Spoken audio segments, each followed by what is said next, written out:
All right, I'm going to try to explain what is happening in Texas at the border and why it should matter to all of us, and I'm going to try to do it real fast. So here's what's happening. As you know, Greg Abbott has taken over a portion of the southern border in Texas at a place called Eagle Pass. Now, you may not know the details of this, so I'll tell you quickly.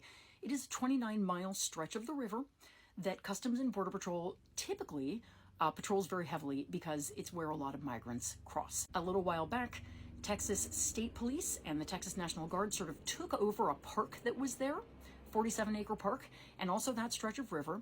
They started putting razor wire up everywhere, including in the water, and they said to Customs and Border Patrol, you can't come in anymore. We're in charge. We're doing this now. Now, that's messed up because the federal government is in charge of patrolling and making legislation about the border. That is not for the states to do. There is something called the Supremacy Clause in the Constitution that says that when it comes to the border, the federal government is in charge. Biden was trying to stay calm about this, so Greg Abbott was sort of sealing the area off, doing his thing, but people were getting maimed by the razor wire. Sometimes they were dying. And then, of course, there was a mother and her 2 children who drowned in the river a couple weeks ago. That was horrible, and that was at a moment when Greg Abbott's people were in charge and Customs and Border Patrol was locked out of the area. So it's been building.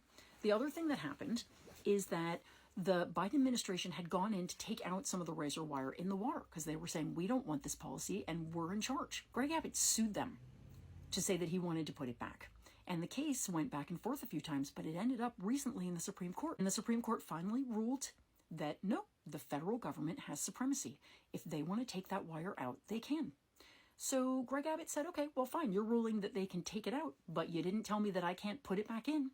So that's what I'm doing. But the court had also said that he needed to let the federal government back into that stretch of land, and he's still not doing that either. It will likely go up to the court again, and the Biden administration is probably going to ask for an order specifically to stop him from doing what he's doing.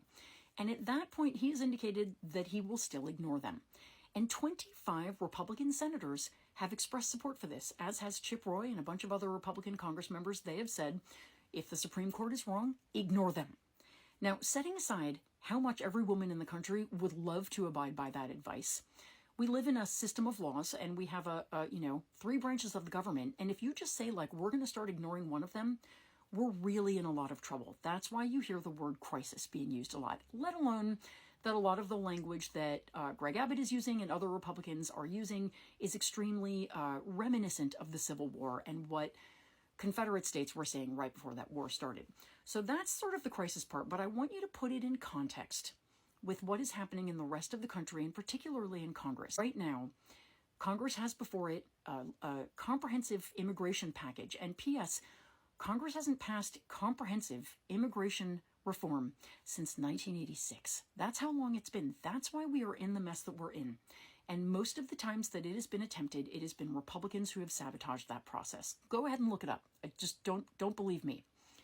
So we're at a moment, right, where President Biden wants Ukraine funding that badly and for good reason that he is willing to give away pretty much everything on border and immigration policy. And the Republican Senate was like, oh, good, we can get what we want. And they've been working for 4 months on this policy. And Mike Johnson just said it's going to be dead on arrival when you bring it to the House. He hasn't even read it yet, right? So this is really important to understand. He has said that because Trump has told him, I don't want there to be a border win for Biden. So understand what's happening. On the one hand, we have Republicans in Texas and the Republican governors who are supporting Greg Abbott saying, defy the Supreme Court because we're in an emergency and there's a crisis and no one's doing anything. And then we have President Biden trying desperately to do something. And the Republican House has just shut it down because Donald Trump, who is not even in office and who is, I'm not going to list all the things he is, but I'll tell you one thing, he's running for president for one reason, which is to stay out of jail.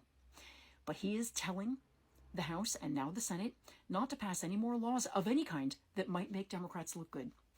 So if you are someone who doesn't pay a lot of attention to politics, I want you to pay attention to this, because this crisis at the border, and I'm not talking about the border crisis, I'm talking about the Greg Abbott crisis, could turn into something really huge.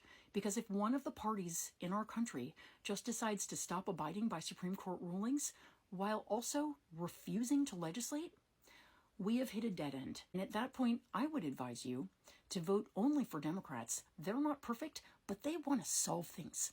they're not interested in chaos. They're willing to compromise to get the job done.